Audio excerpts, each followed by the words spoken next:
ఏపీలో అధికార పార్టీ నేతల ఆగడాలకు అడ్డు అదుపు లేకుండా పోతోంది. పోలీసులను అడ్డం పెట్టుకొని ఎక్కడికక్కడ దాడులకు తెగబడుతున్నారు. ఎన్నికలు ముగిసినా ఇంకా దాడులు, దౌర్జన్యాలు కొనసాగిస్తూనే ఉన్నారు. నిష్పక్షపాతంగా వ్యవహరించి నిందితులపై కేసులు పెట్టాల్సిన పోలీసులు బాధితులపైనే అక్రమ కేసులు పెడుతూ టీడీపీ నేతలకు ఒత్తాసు పలుకుతుండడంపై విస్మయం వ్యక్తమవుతోంది. అరాచకం ఇదే వాళ్ళ స్పెషల్ ఫోకస్.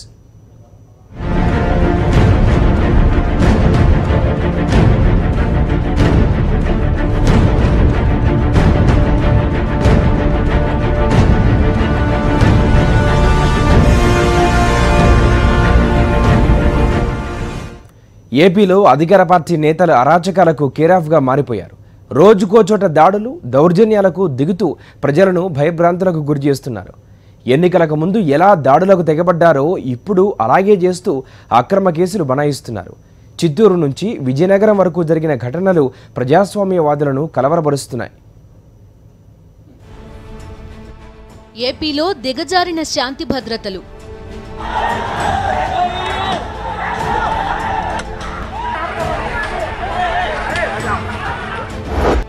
వైఎస్ఆర్సీపీ కార్యకర్తలపై యథేచ్ఛగా దాడులు, దౌర్జన్యాలు.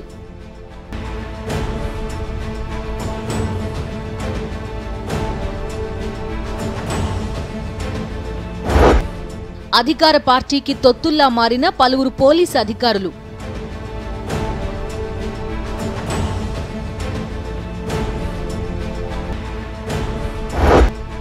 నిందితులపై కాకుండా బాధితులపైనే కేసులు పెట్టి వేధింపులు. గవర్నర్ను కలిసి ఫిర్యాదు చేసిన వైఎస్ జగన్.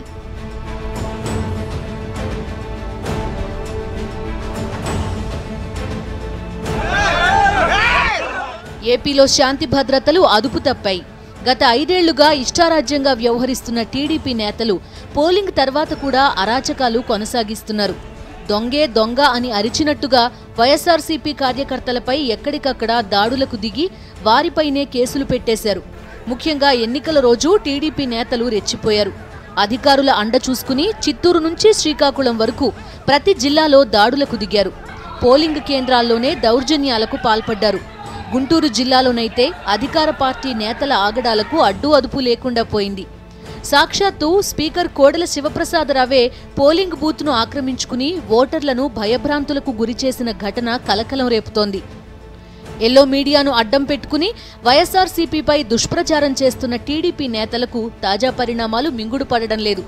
చేయాల్సిందంతా చేసి తమపైనే దాడులకు దిగారని ఇన్నాళ్లు నమ్మించిన టీడీపీ నేతలు ఇప్పుడు వీడియోల సాక్షిగా అడ్డంగా దొరికిపోయారు.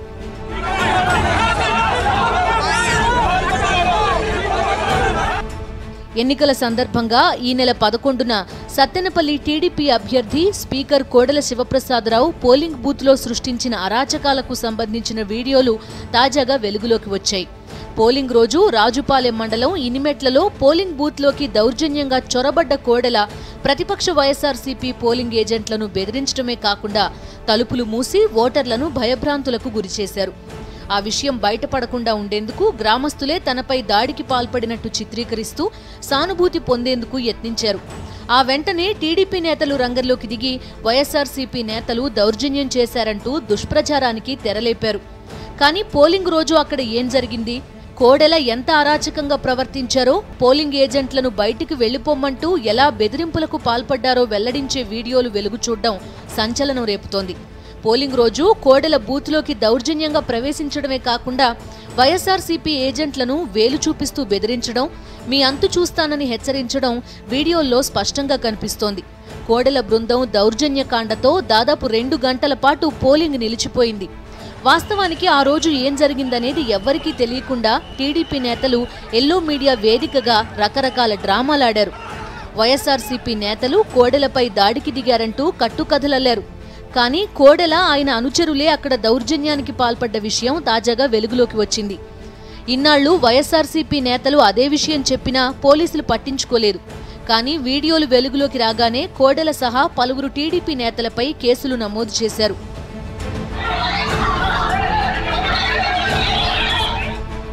పోలింగ్ రోజు రాజుపాలెం మండలం ఇనిమెట్లలో 160 పోలింగ్ కేంద్రం వద్దకు ఉదయం 10:40 సమయంలో కోడెల శివప్రసాదరావు తన అనుచరులతో కలిసి చేరుకున్నారు. క్యూ లైన్లో ఉన్న ఓటర్లను బెదిరిస్తూ పోలింగ్ బూత్లోకి ప్రవేశించారు. కోడెలతో పాటు ఆయన అనుచరులు సుమారు 20 మంది పోలింగ్ బూత్లోకి చొరబడడంపై వైఎస్ఆర్సీపీ ఏజెంట్లు అభ్యంతరం తెలిపారు. దీంతో ఆగ్రహించిన కోడెల వేలు చూపిస్తూ వారిని బెదిరించారు. పోలింగ్ బూత్ తలుపు మూసేసి సుమారు 2 గంటల పాటు లోపలే కూర్చున్నారు. ఎంతకు బయటకు వెళ్లకపోవడంతో ఆయన్ను అక్కడి నుంచి పంపాలంటూ ఓటర్లు ఆందోళనకు దిగినా కోడెల లెక్క చేయలేదు.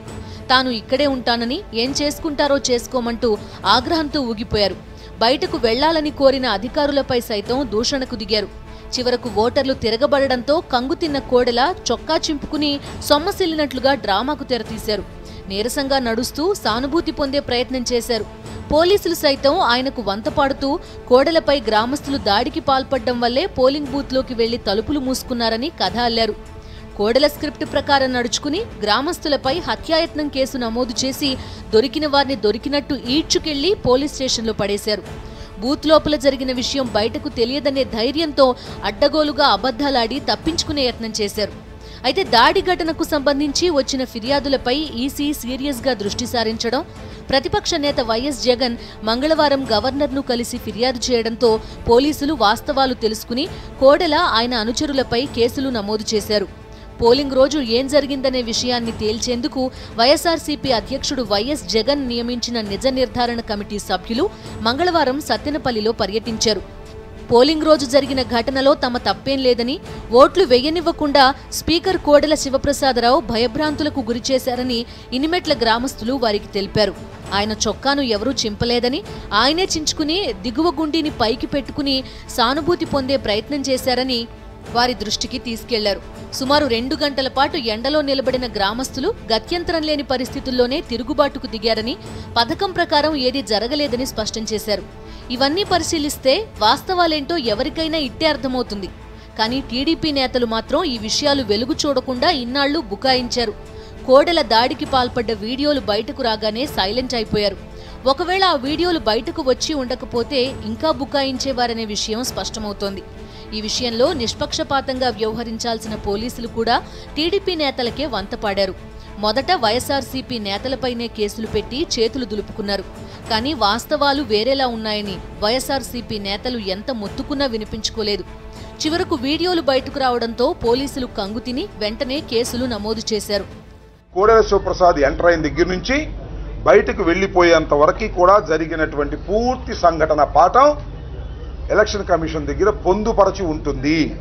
కోడెల శివప్రసాద్ మీద కేసు రిజిస్టర్ చేశారు కాబట్టి ఇన్వెస్టిగేషన్లో ఈ విజువల్స్ అన్నీ కూడా పోలీస్ డిపార్ట్మెంట్ చూసేటటువంటి అవకాశం ఉంటుంది, వెలుగులోకి వచ్చే అవకాశం కూడా ఉంటుంది. నేను మనవి చేసేది ఏమిటంటే పోలీస్ డిపార్ట్మెంట్ని కానీ ఎలక్షన్ కమిషన్ కానీ what I want to request, మీరు లోపల జరిగిన విజువల్స్ అన్నీ కూడా బయట జరిగిన విజువల్స్తో పోల్చుకోకుండా బయటకు పంపించండి, ప్రజలకు చూపించండి, వాస్తవాలు బయటకు వస్తాయి. నేను మనవి చేస్తున్నా, కోడెల శివప్రసాద్ మీద ప్రజలు తిరుగుబాటు చేయడానికి వెళ్ళంగానే తిరుగుబాటు చేయలేదు.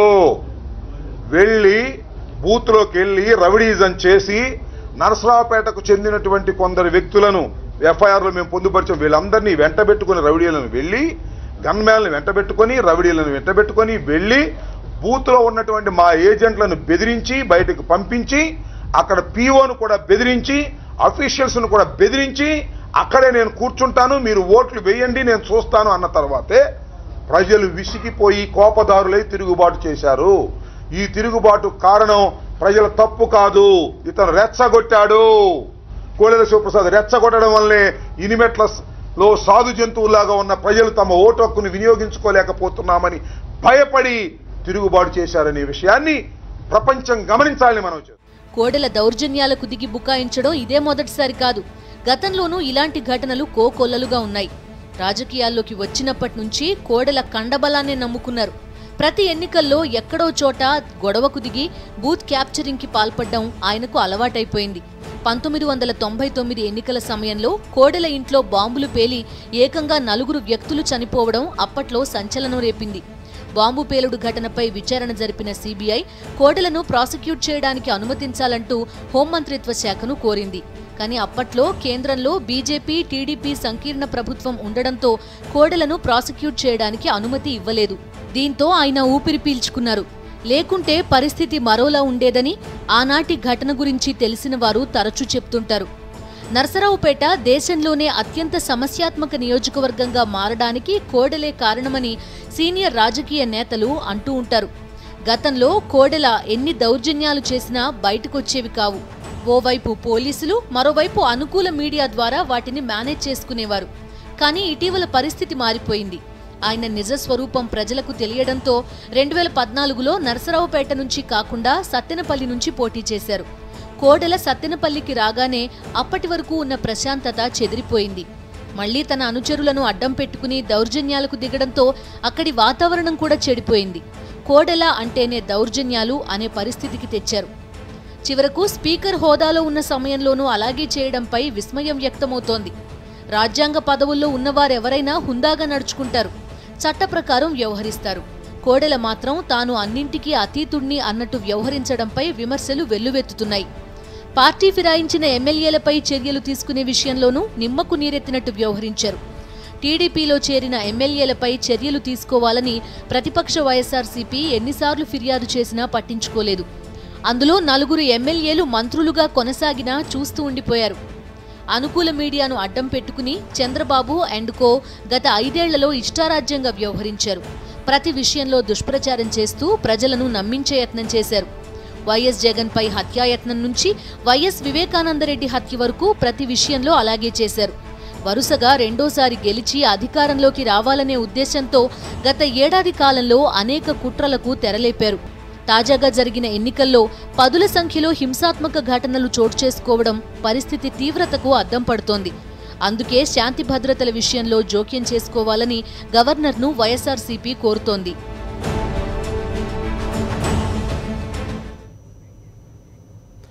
టీడీపీ తొత్తుల్లా డీఎస్పీలు వివరాలు చిన్న బ్రేక్ తర్వాత చూద్దాం. Stay with us.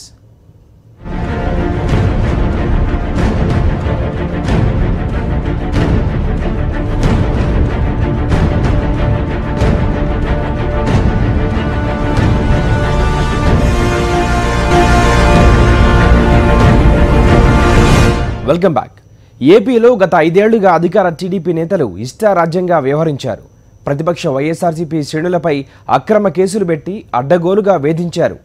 ఎన్నికల కోడ్ అమల్లో ఉన్న సమయంలోనూ అలాగే బరితెగించారు. ప్రశాంత ఎన్నికలకు సహకరించాల్సింది పోయి దాడులకు తెగబడ్డారు. పోలీసులు కూడా వారికే ఒత్తాసు పలకడంపై విమర్శలు వ్యక్తమవుతున్నాయి. ఎన్నికలకు ముందు యథేచ్ఛగా దాడులకు దిగిన టీడీపీ నేతలు పోలింగ్ రోజు కూడా భయభ్రాంతులకు గురిచేశారు. విజయనగరం జిల్లాలో రిగ్గింగ్ను అడ్డుకునేందుకు వెళ్లిన వైఎస్ఆర్సీపీ ఎమ్మెల్యే పుష్ప శ్రీవాణి, ఆమె భర్త పరీక్షిత్ రాజుపై మూకుమ్మడి దాడులకు దిగారు. తాము రిగ్గింగ్కు పాల్పడుతుంటే అడ్డుకునే యత్నం చేస్తారా అంటూ ఓ గదిలో నిర్బంధించారు. అంతటితో ఆగకుండా దాడులకు తెగబడ్డారు. మహిళని చూడకుండా దాడి చేయడంపై సర్వత్రా ఆందోళన వ్యక్తమవుతోంది. పశ్చిమ గోదావరి జిల్లా ఏలూరులో టీడీపీ ఎమ్మెల్యే బడేటి బుజ్జి తన అనుచరులతో కలిసి వీరంగం చేశారు. మీ అంతు చూస్తారంటూ బెదిరిస్తూ వైఎస్ఆర్సీపీ నేతలు లక్ష్యంగా దాడులకు దిగారు. ఒక దశలో గన్మెన్ వద్ద ఉన్న గన్ను లాక్కుని కాల్ చేస్తారంటూ బెదిరింపులకు దిగారు. ముఖ్యమంత్రి చంద్రబాబు సొంత జిల్లా చిత్తూరులోనూ టీడీపీ నేతలు అలాగే బరితెగించారు. తంబళ్లపల్లె నియోజకవర్గంలో వైఎస్ఆర్సీపీ కార్యకర్త వెంకటరమణారెడ్డిని రాళ్లతో కొట్టి చంపారు. పోతలపట్టు నియోజకవర్గ ఎమ్మెల్యే అభ్యర్థి ఎంఎస్ బాబుపై హత్యాయత్నం చేయడం తీవ్ర కలకలం రేపుతోంది.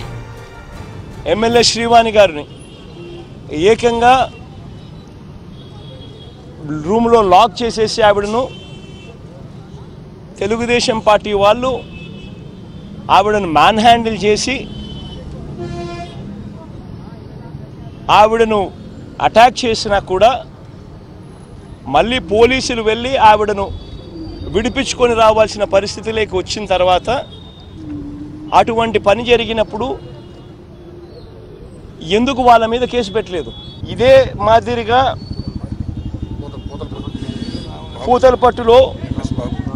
పూతలపట్టులో ఏకంగా candidate SC candidate MLA SC candidate మా తరఫున కంటెస్ట్ చేసిన క్యాండిడేట్ ఎంఎస్ బాబును ఏకంగా తెలుగుదేశం పార్టీ వాళ్ళు ఏకంగా పోలింగ్ రోజు కొట్టారు. ఏకంగా కుట్లు పడ్డాయి. ఈ రోజుకి కూడా హాస్పిటల్లో ఉన్నాడు. ఎందుకు కేసు పెట్టలేదు? అసలు ఎక్కడ లా అండ్ ఆర్డర్ ఉంది? ఎన్నికలకు ముందు నుంచే ఒక పద్ధతి ప్రకారం టీడీపీ నేతలు కుట్రలకు తెరలేపారు. తమకు నచ్చిన వారిని డీఎస్పీలుగా నియమించుకొని అరాచకాలకు పాల్పడ్డారు. వైఎస్ఆర్సీపీ నేతలపై ఇష్టారాజ్యంగా కేసులు నమోదు చేశారు. ఎన్నికల తర్వాత కూడా అదే పరిస్థితి. గొడవలు జరిగిన చోట నిందితులను వదిలిపెట్టి బాధ్యుతులపైనే కేసులు నమోదు చేయడంపై విస్మయం వ్యక్తమవుతోంది. వాస్తవానికి ఎక్కడైనా పోలీసులు బాధితుల పక్షానే నిలుస్తారు. కానీ ఏపీలో పరిస్థితి అందుకు భిన్నంగా ఉంది. అధికార పార్టీ నేతలు ఎలా చెబితే పోలీసు అధికారులు అలా వ్యవహరించడంపై విమర్శలు వెల్లువెత్తుతున్నాయి. ఒక 40 మంది డిఎస్పీలను వీళ్ళు ఇష్టం వచ్చినట్టుగా అవుట్ ఆఫ్ టర్న్ ప్రమోషన్లు ఇచ్చినారు. ఒక కులానికి సంబంధించిన వాళ్ళను, మిగతా వాళ్ళకి ఎవరికి ఇవ్వాల, కేవలం ఒకే కులానికి సంబంధించిన వాళ్ళని చంద్రబాబు నాయుడు గారు ఇంతకుముందు కూడా ఎలక్షన్ కమిషన్ మేము కంప్లైంట్ చేసినాం. అవుట్ ఆఫ్ టర్న్ ప్రమోషన్స్ డిఎస్పీలుగా. ఆ డిఎస్పీలు ఇష్టం వచ్చినట్టుగా వీళ్ళ తొత్తులుగా బిహేవ్ చేస్తూ ఉన్నారు. వీళ్ళకి నచ్చిన వాళ్ళను ఎస్పీలుగాను, ఇతరత్ర ప్లేసుల్లోనూ, ఇంపార్టెంట్ ప్లేసుల్లోనూ, లా అండ్ ఆర్డర్లోనూ, ఇంటెలిజెన్స్లోనూ ఇష్టం వచ్చినట్టుగా పోస్టింగ్లు ఇచ్చారు. వీళ్ళందరూ కలిసి ఇవాళ లా అండ్ ఆర్డర్ ఇంత దారుణంగా డిటూరియేట్ అవుతూ ఉంటే అన్యాయంగా కేసులు ఎవరి మీద పెడతా ఉన్నారు? పెట్టాల్సిన వాళ్ళ మీద కేసులు పెట్టకోకుండా బాధితుల మీద కేసులు పెట్టే పరిస్థితిలోకి ఈరోజు ఈ వ్యవస్థ దిగజారిపోయింది. ఇంత దారుణంగా లా అండ్ ఆర్డర్ దిగజారిపోయిన పరిస్థితుల్లో ఇంటర్వ్యూన్ కాండి అని చెప్పి గవర్నర్ గారిని రిక్వెస్ట్ చేసినాం. కోడెల ఉదంతంలోనూ పోలీసులు పక్షపాతంగానే వ్యవహరించారు. ఘటన జరిగిన వెంటనే వైఎస్ఆర్సీపీ నేతలపై కేసులు పెట్టి టీడీపీ నేతలను వదిలేశారు. చివరకు కోడెలని దౌర్జన్యానికి దిగిన వీడియోలు బయటకొచ్చాక విధిలేని పరిస్థితుల్లో కేసులు పెట్టారు. ఏ ఘటన జరిగినా కేసులు నమోదు చేయాల్సిన బాధ్యత స్టేషన్ హౌస్ ఆఫీసర్పై ఉంటుంది. కానీ ఎనుమెట్ల వ్యవహారంలో పోలీసులు అందుకు విరుద్ధంగా వ్యవహరించడాన్ని వైఎస్ఆర్సీపీ నేతలు తప్పుపడుతున్నారు. రాజుపాలెం ఎస్హెచ్ఓలో మేము ఒక కంప్లైంట్ ఇస్తే ఆ కంప్లైంట్ని తీసుకున్నారు, కానీ 15వ తారీఖు సాయంత్రం వరకు కూడా ఆ కంప్లైంట్ని రిజిస్టర్ చేయలేదు. ఇంటెన్షనల్గా రిజిస్టర్ చేయకోకుండా అవాయిడ్ చేశారు. అదే కోడెల శివప్రసాద్ గారి మనుషులు 12వ తారీఖున కంప్లైంట్ ఇస్తే దాన్ని రిజిస్టర్ చేశారు. ఆ తర్వాత మేమందరం కలిసి, కొత్త సత్యనారాయణ గారు, ఉమారెడ్డి వెంకటేశ్వర గారు, మేమందరం కలిసి, రాజశేఖర్ గారు, మేమందరం కలిసి మళ్ళీ ఎస్పీ గారి దగ్గరికి వెళ్ళి 14వ తారీఖున ఎస్పీ గారు ఇది మంచి పద్ధతి కాదు, మీరు పోలీసులకు చెప్పండి, ఆ కేసు రిజిస్టర్ చేయాలని కూడా చెప్పాం. ఆ తర్వాత 15వ తారీఖు ఉదయం నేను ప్రెస్ మీట్ పెట్టి మీరు కేసు రిజిస్టర్ చేయకపోతే 16వ తారీఖు సాయంత్రం లోపల మీరు కేసు రిజిస్టర్ చేయకపోతే మేము నిరాహార దీక్ష అని చెప్పిన తర్వాత 15వ తారీఖు 10:30 తర్వాత కేసు రిజిస్టర్ చేశారు. దీనిలో ప్రధానంగా ఏమిటంటే ఒక ఎస్హెచ్ఓలో ఒక కంప్లైంట్ ఇస్తే ఆ కంప్లైంట్ని ఇమీడియట్గా రిజిస్టర్ చేయాలి. రిజిస్టర్ చేయకోకుండా వాళ్ళు అవాయిడ్ చేసి కోడెల శివప్రసాద్ గారు ఇచ్చినటువంటి కంప్లైంట్ని మాత్రమే రిజిస్టర్ చేసి మా కంప్లైంట్ రిజిస్టర్ చేయకుండా ఉండటం అనేది చట్టరీత్యా ధర్మం కాదు, అది చట్ట వ్యతిరేకమైనటువంటి అంశం. ఈ చట్ట వ్యతిరేకమైన అంశం పాల్పడినటువంటి పోలీసు అధికారుల మీద తక్షణమే యాక్షన్ తీసుకోవాలని రాతపూర్వకంగా ఈరోజు కంప్లైంట్ ఇవ్వడం జరిగింది. మొత్తానికి ఏపీలో పరిస్థితి మరీ దారుణంగా తయారైంది. శాంతి భద్రతలను పరిరక్షించాల్సిన పోలీసులే టీడీపీ నేతలకు తొత్తులుగా మారడంపై విమర్శలు వెల్లువెత్తుతున్నాయి. కనీసం ఎన్నికల కోడ్ అమల్లో ఉన్న సమయంలోనైనా నిష్పక్షపాతంగా వ్యవహరించకపోవడాన్ని మేధావులు తప్పుపడుతున్నారు. చట్టం ముందు అందరూ సమానమేనని, దౌర్జన్యాలకు దిగిన టీడీపీ నేతలపై కేసులు నమోదు చేసి శిక్షించాలని కోరుతున్నారు. ఈ విషయంలో ఈసీ కూడా కఠినంగా వ్యవహరించాలని హితవు పలుకుతున్నారు. ఇది వాటి special focus. Stay with us.